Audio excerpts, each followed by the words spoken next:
Gilos ngayon. Bishop Buwaton, dito po sa stage. Habang may ini-interview, tuloy natin ang ating programa. Okay mga kasama. Mas matras na. Di makita yan. Kami nagmamarcha dito sa Mindula. Magandang umaga po sa inyong lahat. Magandang umaga sa inyong lahat. Kasi may batas tayo na Ang isang tanda ng isang Kristiyano o Katoliko ay ang tanda ng krus na normally ginagamit natin ng Ama, Anak, at Espiritu Santo. Ang unang istorya niyan ay sa panahunan ng Old Testament na kung saan ang unang the first commandment ng Diyos ang pinakita na mahal ko ang Diyos ng buong isip, ng puso at ng buong strength, lakas.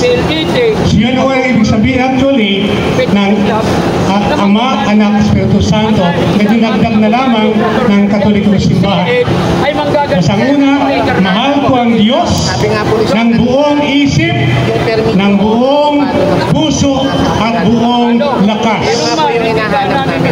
Kung iba't ibang reliyon natin, mention na lang kung sinong Diyos, pero kayo. So mahal ko ang Diyos, pero pwede rin mahal ko ang Pilipinas ng buong isip, buong puso at buong lakas.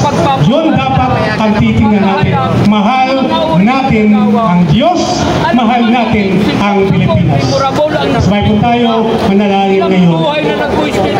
Amang mapagmahal, Ama ng hustisya, Ama ng kalayaan, Ama ng pakikibaka, nandito kami ngayon sa iyong harapan. Nandito kami bilang iyong simbahan, iyong kapulungan, iyong kausap.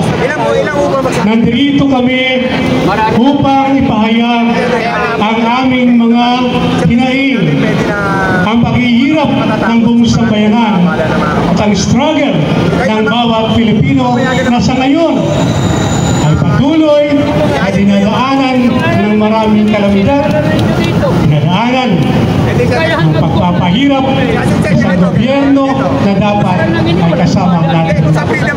Panginoong Diyos, alam namin kasama namin kayo.